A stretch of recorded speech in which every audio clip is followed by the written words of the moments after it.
Hey guys, number one Marmaduke fan here. It's here! It just came in the mail. Legend of Zelda Twilight Princess Volume 8, the manga that started this channel. Maybe that's the worst thing this manga ever did is starting this YouTube channel, but I'm excited. Volume 8 is sort of like a calm before the storm volume. In the previous Volume 7, that Volume 7 is one of my favorite in the series so far, because it basically kind of brought home the central point of why I think this is one of the best manga I've ever read, period, not just a really good adaptation of Twilight Princess, which is that Akira Himakawa are very thoughtful about these video games. And the original video game Twilight Princess is okay.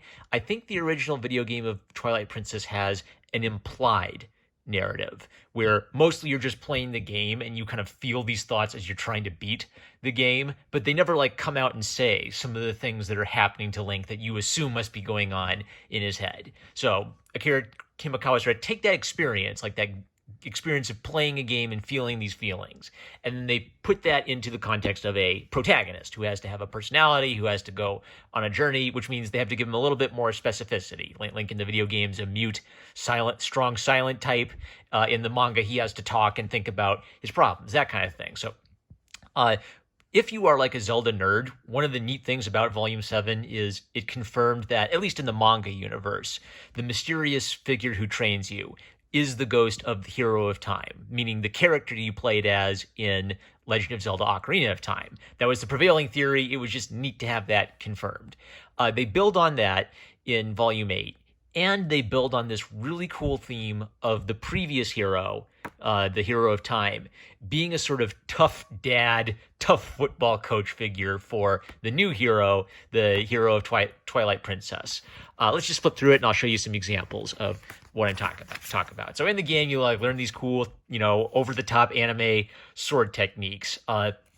Here they have the clever idea of waiting a little bit. They had little hints of the ghostly figure, but they basically decided to wait until basically for the narrative, it made sense for him to appear and give Link some guidance where I have never felt more sorry for a character than I have felt sorry for this version of Link. Basically, he just had a normal life, and then his village got attacked, and his life has been nothing but pain and shame and misery, and getting his butt kicked and struggling to desperately stay alive the entire time since then.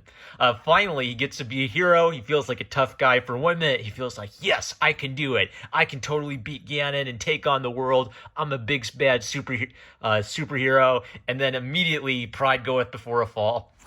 He encountered Shadow Link, and it was this really phenomenal sequence where he stabs Shadow Link, he looks down, and he realizes he stabbed himself. He was prideful, he wasn't paying attention to what he was doing, he's left for dead again, and the Hero of Time comes and really gives him the tough love. Like, not just like tells him you failed, but like asks him, I want you to think about why you failed and what you need to do now, which is get back up and get back to work. So he's getting back up, he's getting back to work.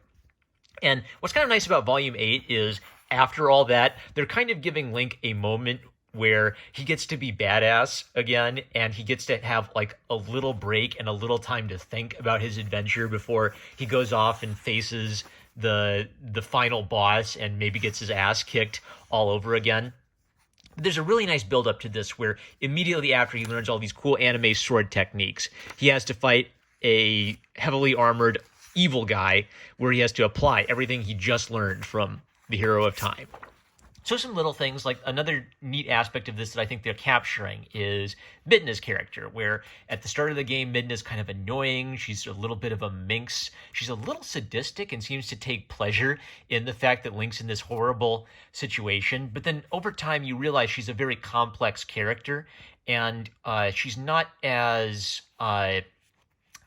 she's not as jaded as she pretends to be. She just cares about her people. She initially saw Link as a means to an end of saving her people, and it's clear that over time, both of them really develop an affection for each other. And even though this is The Legend of Zelda, Midna kind of steals the show in Twilight Princess.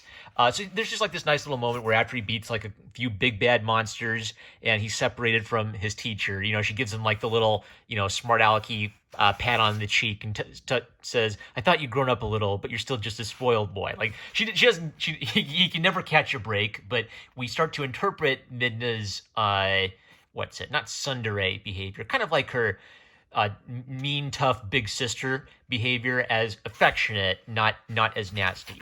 Here's an example of something they added that isn't in the games at all, but I'm a little pro and con about this. So Ilia is the nice girl next door from Link's childhood village, and when it gets attacked, she gets kidnapped. So for a lot of the game, Ilia is traumatized by this attack and is basically, she has amnesia and she's not speaking to anybody after this experience. Now, one of the questions is, well, why does Ilia get back to normal? Does she grieve? Does she cope with her traumatic experience and learn to move on? So Akira Himakawa had the idea to try to do something to advance two characters' stories, where there's this subtle story about Ilia coping with her loss, and there's also this subtle story about the Goblin King or the Bulblin King that you fight. You fight him repeatedly in the game, and at the end, he says, "I've only ever served the strongest person. That's all I've ever known," and he rides off. And it's a really haunting and strange moment, because what you realize is, I guess I earned his respect, and since he believes I'm a strong man now, he doesn't really care about Ganondorf at all. He cared about facing a strong opponent, and now he's ready to ride off now that he's basically failed to beat me. So that's just kind of like a haunting, memorable little moment in the game. Here, Akira Himakawa decided to try to develop it and add something to their story that wasn't in the game. So their idea is Ilia meets the Bulblin King as he's sort of in mourning over the fact that he keeps getting beaten and he keeps failing. I think it's implied that every time he fails, he cuts off one of his horns as a sign of shame, right? And he only believes in strength. So there's just this little moment where Ilia forgives him and kind of comforts him as he's wounded, which is the first experience he's had of anything like kindness or comfort. He comes from a very strength-oriented culture. So the nice idea about this is they're kind of, Akira Himakawa is picking up that both of these characters have an arc in the video game, even though it's not front and center in the video game at all. And they're saying, okay, let's try to explain how did they both get this arc? So maybe for Ilia, forgiving the king is a way of her coping with her previous trauma. Maybe for the king, having an experience like that and realizing there's more to the world than just strength is helpful for him, of not wanting to be a slave of Ganon anymore and not wanting to kill a man who has earned his respect through his strength. So that's kind of neat. So I guess maybe the con about it is, I don't know, I guess in the video game it's kind of cool that you just sort of quietly realize it in the end as he's walking away, but maybe that's a bit more of a game logic thing. And